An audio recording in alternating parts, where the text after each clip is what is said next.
हरे कृष्णा।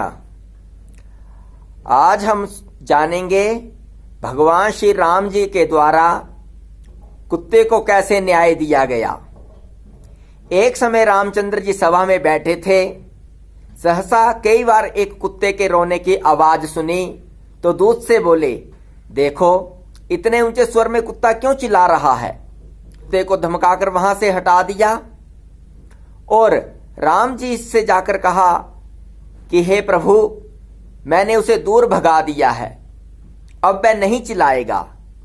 दूसरे दिन फिर राम जी ने उसी प्रकार उस कुत्ते का रोदन सुना तो दूत से फिर उसे दूर भगवाया। तीसरे दिन फिर उसका रोदन सुना तो रामचंद्र जी ने लक्ष्मण से कहा, हे लक्ष्मण, आज 3 दिन से यह कुत्ता क्यों राज दरबार के समक्ष आकर रोता है। मेरे सामने बुलाकर पूछो कि उसे किस बात का कष्ट है। लक्ष्मण ने दूतों को आज्ञा दी कि जाओ और आदरपूर्वक उस कुत्ते को मेरे सामने ले आओ। दूत कुत्ते के पास पहुंचे और उससे कहा, आज पूर्व संचित पुण्य से तुम्हारा भाग्य उदय हुआ है, चलो श्री रामचंद्र जी तुम्हें बुला रहे हैं।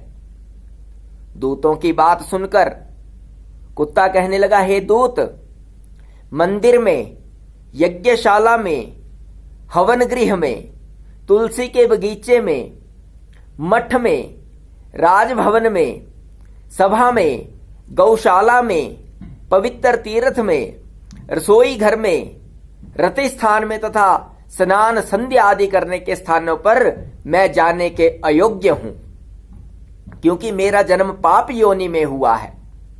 तुम जाकर रामचंद्र जी से ये बात कह दो। इतना सुनकर वे दूत बड़े विस्मित हुए और जैसा उसने कहा था जाकर रामचंद्र जी को सुना दिया।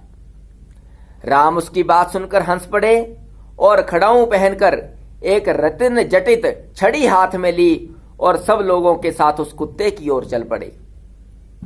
इस तरह राम कुत्ते के पास जा पहुंचे। वहां पहुंचे तो छड़ी बगल में दबा ली और बाएं घुटने को तनिक मोड़कर कुछ तिरछे खड़े हो गए। फिर पुचकार कर राम जी कुत्ते से बोले, हे सारमेय, तुम्हें जो कष्ट हो वह मुझे बताओ। इस तरह प्रभु की बात सुनकर कुत्ते ने राम जी को अनेकशः प्रणाम किया और हर्षित होकर कहने लगा, हे दयानिधे, आपने मेरे लिए बड़ा कष्ट किया जो यहां पर पधारे।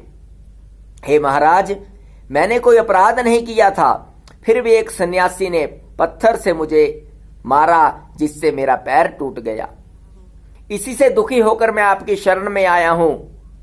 उसकी बात सुनकर राम जी ने उस सन्यासी को बुलवाया। राम की आज्ञा अनुसार वह सन्यासी भी विह्वल भाव से राम के पास आया। राम ने उसको प्रणाम किया और कहने लगे, कहिए स्वामी जी, आपने किस अपराध से इस कुत्ते का पैर तोड़ डाला। उसने उत्तर दिया कि मैं भिक्षा लिए रास्ते से जा रहा था, तभी इसने मेरा भिक्षा अन्न छू दिया।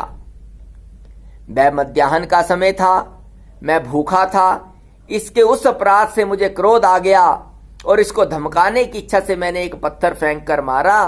वह इसके पैर में लगा जिससे इसका पैर टूट गया। यति की बात सुनकर राम उससे कहने लगे, हे स्वामी, ये एक ज्ञान विहीन पशु है। यदि इसने अपना भक्ष्य पदार्थ देखकर आपको छू दिया तो मैं इसमें इसका कोई दोष नहीं समझता। यह तो इसकी स्वाभाविक प्रकृति है, इसलिए आप ही इस कुत्ते के अपराधी हैं। सन्यासी के प्रति इतना कहकर कुत्ते से कहने लगे, यह सन्यासी तुम्हारा अपराधी है, मैं इसे तुम्हें सौंपता हूं, तुम जो दंड चाहो इसे दे सकते हो। राम जी की बात सुनकर कुत्ते ने कहा, हे प्रभु, इसे किसी शिवालय का महंत बना दिया जाए। राम ने उसकी बात स्वीकार कर ली और सुंदर वस्त्र, चंदन तथा माला आदि से उस सन्यासी को सुशोभित करके एक पालकी में बिठाया और विविध प्रकार के वाद्य बजाते हुए उत्सव के साथ एक शिवालय में ले गए और उसे वहां का महंत बना दिया। उस समय अज्ञानतावश सन्यासी ने अपना भाग्योदय समझा। कुछ देर बाद रामचंद्र जी ने अपने साथियों समेत राजसभा में लौट आए। इस प्रकार का कौतुक देखकर कितने ही उत्सुक नागरिकों ने राम जी से कहा, हे प्रभु, इस कुत्ते ने सन्यासी को इस प्रकार का दंड क्यों दिया? सन्यासी ने तो पत्थर से उसकी टांग तोड़ दी, और जब आपने कुत्ते को इसके किए का दंड देने के लिए कहा तो उसने दंड के स्थान पर सन्यासी को महंत बनवा दिया। इस प्रकार नागरिकों की बात सुनकर राम ने कहा कि आप लोग उस कुत्ते से ही पूछ लें कि उसने ऐसा क्यों किया। वह आप लोगों की शंका का भली भांति समाधान कर देगा। तब कुत्ते से पूछा तो उसने कहा, मैं जो कुछ कहता हूं आप लोग सुने।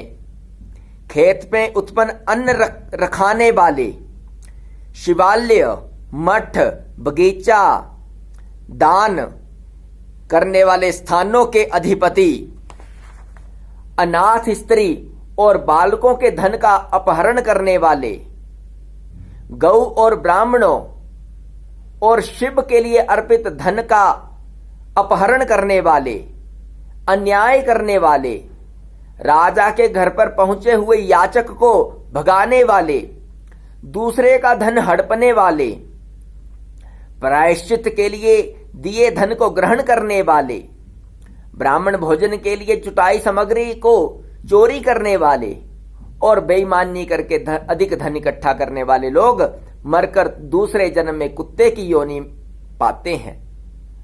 ये सब सत्य है। मैंने स्वयं मठाधिपति के कारण ही कुत्ते की योनि पाई है। उस सन्यासी को उसकी करनी का फल देने के लिए मैंने उसे ये पद दिलाया है। तदंतर उस सन्यासी ने मठाधिपत्य के मध्य में आकर जो पाप किए उनसे जन्मांतर में उसे कुत्ते की योनि मिली, क्योंकि मठाधिपति होने के बाद उस मठ के धन से लोभ नहीं करना है।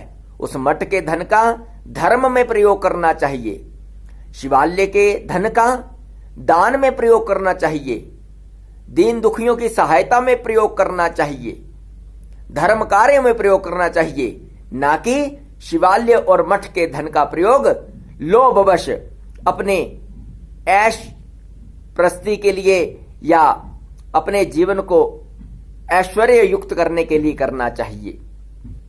वह कुत्ता जिसने कि रामचंद्र जी के यहां दावा किया था, उसे कुछ दिनों बाद शुभ गति मिली, किंतु वह सन्यासी जो मठाधिपति होते हुए धन के लोभ में पापों से कुत्ता बना, अयोध्या में ना मरकर किसी दूसरे स्थान पर मरा, इसलिए उसे मुक्ति नहीं मिली।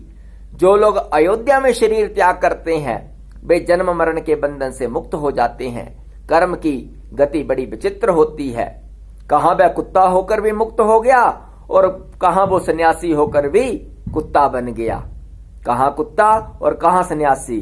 राम जी ने कितना अच्छा न्याय किया।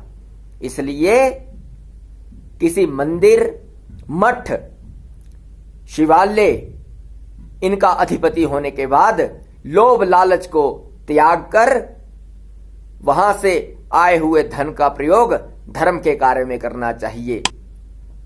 हरे कृष्णा।